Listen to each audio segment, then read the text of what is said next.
Hello everybody. Today I decided I wanted to give you all a serious challenge. Earlier I did a YouTube video that was called How to Connect with Someone, where I introduced a technique for entering into the internal world of that other person. There was a tiny side note at the end of that little segment. I said, what's really powerful is to do this with yourself. So this entire episode is about how to do that. As you can see, I'm sitting in front of a mirror.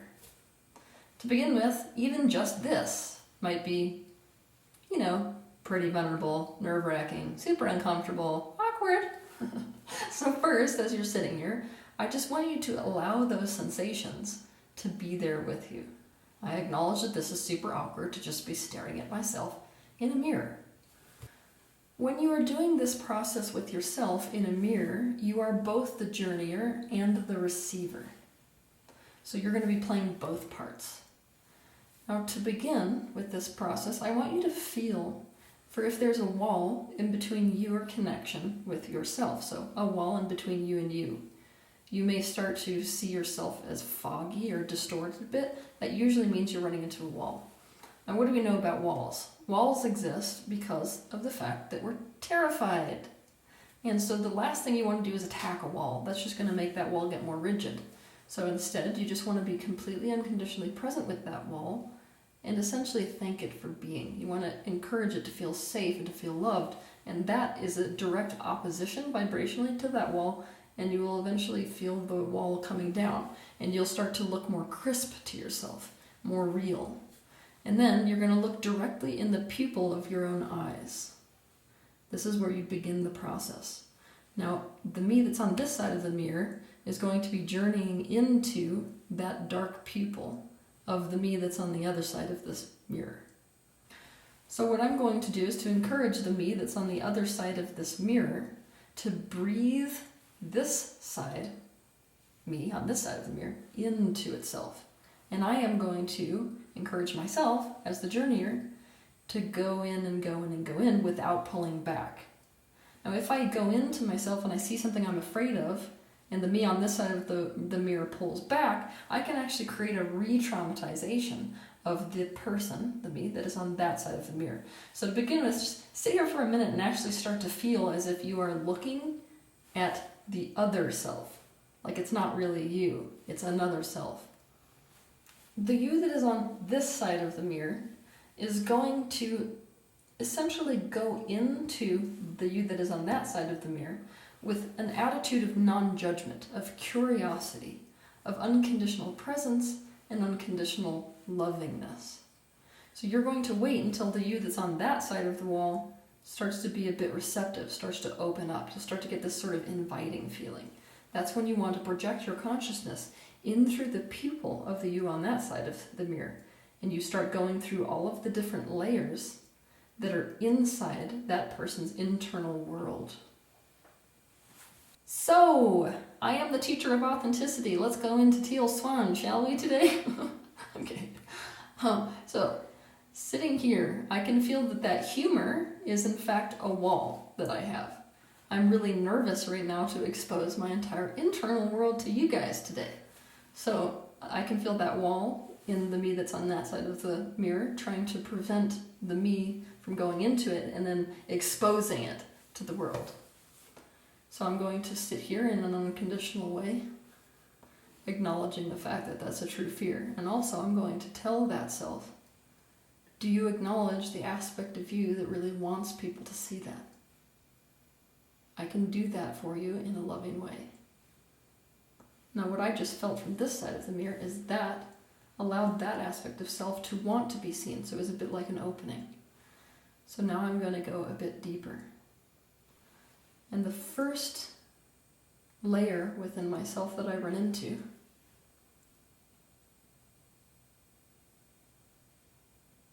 is a layer of pain. It's a feeling a lot like victimhood. If there is a message to this particular layer, the message that this self is essentially saying to me would be, I don't understand why life has to be like this. Why do I deserve to be in this position?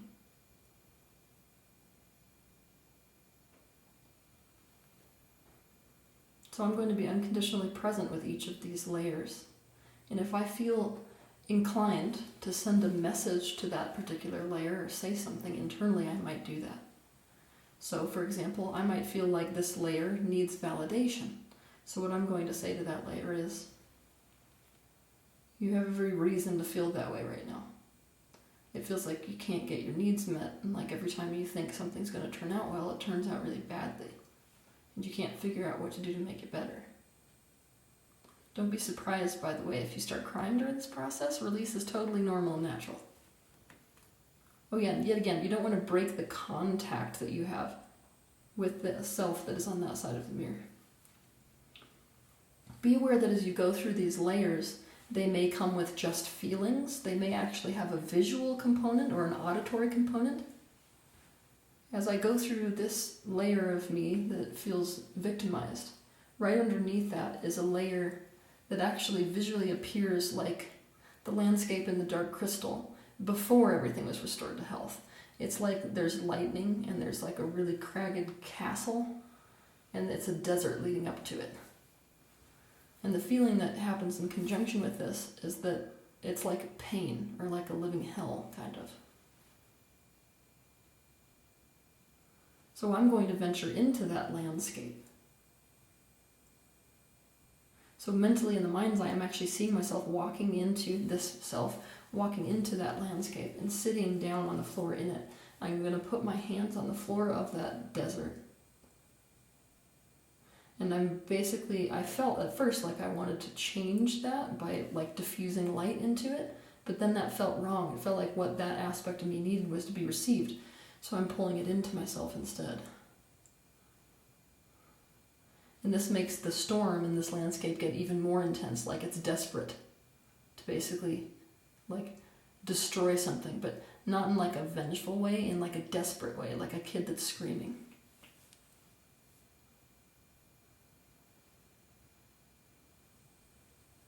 Keep in mind that as you sit with some of these layers, they may take longer to be with than other layers. So even if we end up cutting the film for the sake of this YouTube video, if you feel like that layer of the self on the other side of the mirror needs to have your presence there unconditionally with it for a long time, then do that. Now, in between these layers, you may run into walls, like I am running into right now.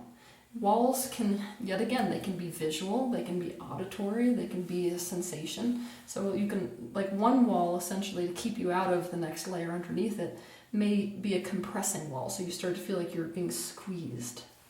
Another one may just be literally like you're hitting a wall and you can't go further. Another one might be numbness, that's another good wall. So when I'm hitting a constricting wall right now, that's trying to keep me out of the layer just underneath this. And the message that I feel inclined to say to that wall is, I'm not going to force my way in. I'll sit here for as long as it takes, even if that's forever.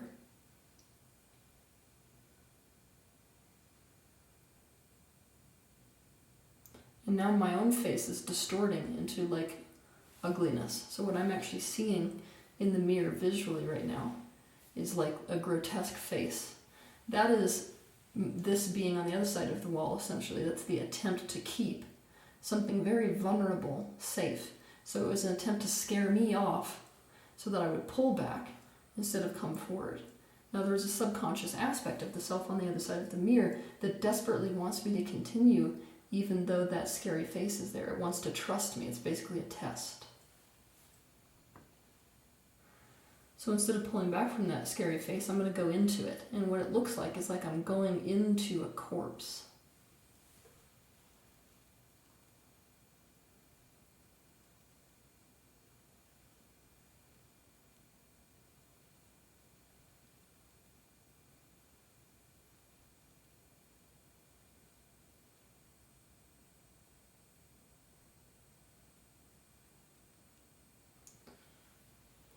So this aspect is a mirror, actually, of the layer that's right behind that. It's a layer of, let's say, diminished self-esteem. It's like the self-concept is damaged.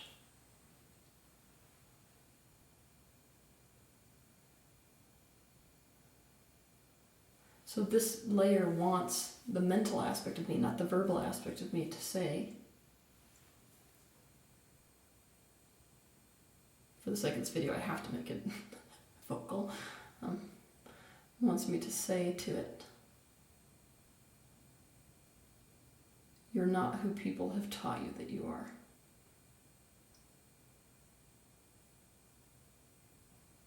The way you see yourself is not accurate. The truth is that you're much more beautiful than you've been led to believe.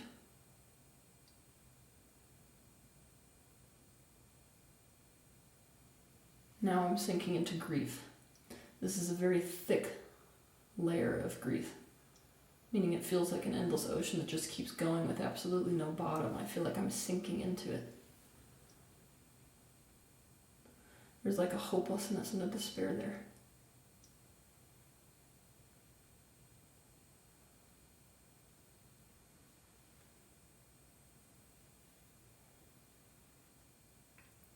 Now I can feel that this layer is also a kind of test. It's like if you give in to the fact that this is hopeless and will go on forever, then you've basically proven my own theory. So I have to be willing to drown inside myself.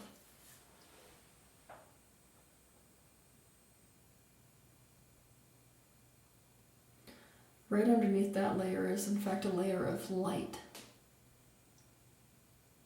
It's much more excited and witty than pure innocence. But it's like there's a knowingness that has manifested in this particular layer as like the excitement to sort of challenge or wake people up.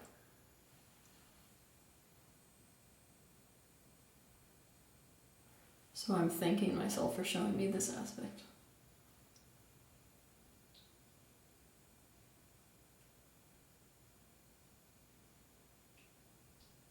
Now I'm dropping into a void.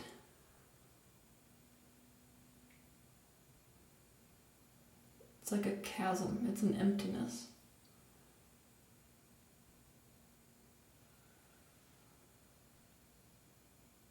But by virtue of actually being inside this emptiness, it's almost like there's a satiation to the pain in that void.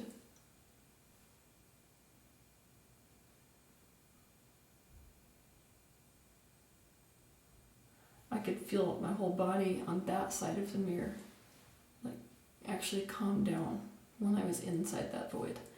That's that desperate, like starvation.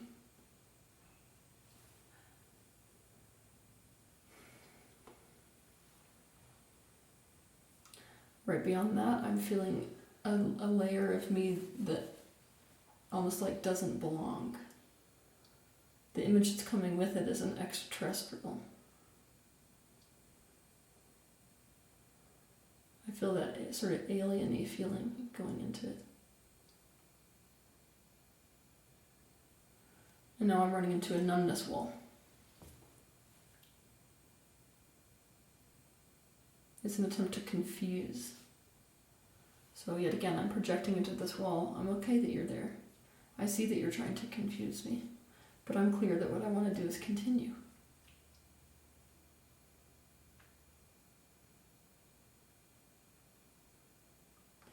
Now there's a sadness, but that sadness actually just sucked me in, like super deep, almost like the sadness when you see somebody you've been parted from for a really long time.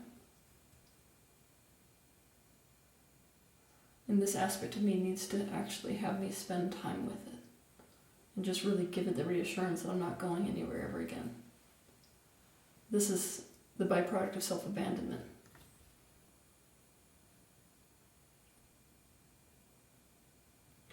Now behind that layer, I'm actually sinking into this wisdom.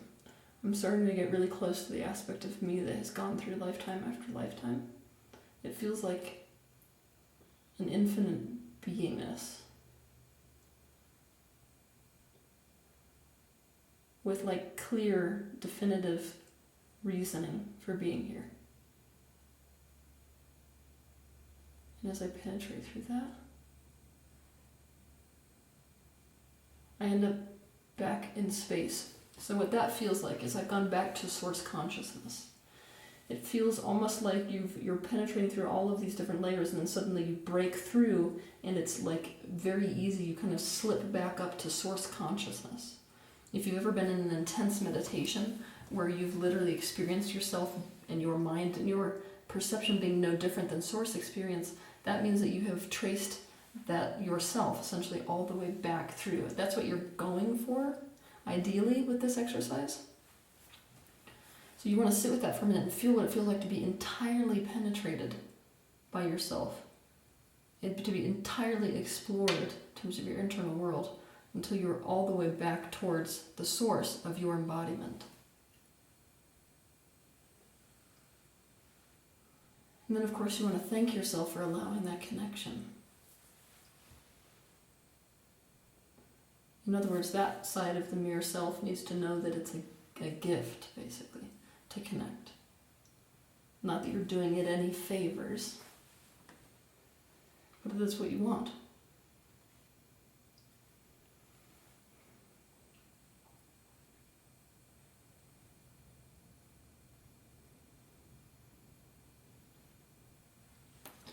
Now, during this exercise, even though the ideal scenario is to penetrate all the way back to source, I don't want you to race through this. This is a mistake that most of us do. We need to be unconditionally present with each aspect of ourself and not have a goal in mind, because if we have that goal in mind, we bypass the layers of self that actually need us to spend time with them. Now, this version that I just showed you is a fairly abridged version for the sake of, YouTube. But don't be surprised if this is like a real, solid practice that you sit down and may spend 2 hours doing. So give yourself however much time you think you need for that.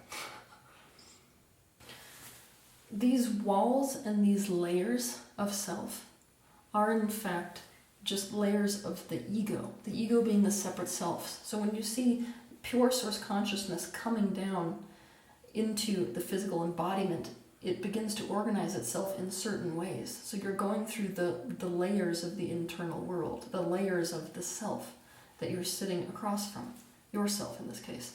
And I want you to imagine when you're doing this process just melting through each one of these layers and providing whatever experience that self needs from you. Okay, you have basically 2 options of ways to go through yourself on the other side of the wall. The first is, each layer you go into, you literally become. So if you run into that layer of grief, you allow yourself to match that frequency and experience it entirely. If you're somebody that needs to be seen really, really badly, or experienced or felt or understood, then it's quite common that that's what you're going to need from yourself. The other option is to go through each of these layers by this aspect of you maintaining an attitude of complete unconditional acceptance and love. And so when I go into that layer of grief, I go into it with acceptance and love. I want to warn you, this is not a practice for the faint of heart. There will be times where you experience intense feelings, where you experience sensory hallucinations and visual distortions. Don't be alarmed, that's completely normal. Just continue to go through it. Again, I want you to be present with this practice until you have that feeling of the session being complete. Now, beware that it's not this self saying, you know what, I want to be done with this, it's complete. It really has to genuinely be complete. And so trust yourselves to know whether you're just trying to escape or whether there is actually a completion to the exercise. Believe me when I tell you that I could never describe this process in enough detail to have you really understand what this kind of experience is like. So this is one of those things you're going to actually have to challenge yourself to do so you can feel and experience what it is that I'm saying to you on this video today. So I encourage you to do that. Why do I encourage you? Because separation is literally hell on earth. We need connections with other people. And guess what's the biggest hell on earth? Is feeling disconnected from yourself. So now is the day to essentially give that connection to yourself and to visit your internal world, which has been crying for your attention and unconditional presence for the totality of your life. Have a good week.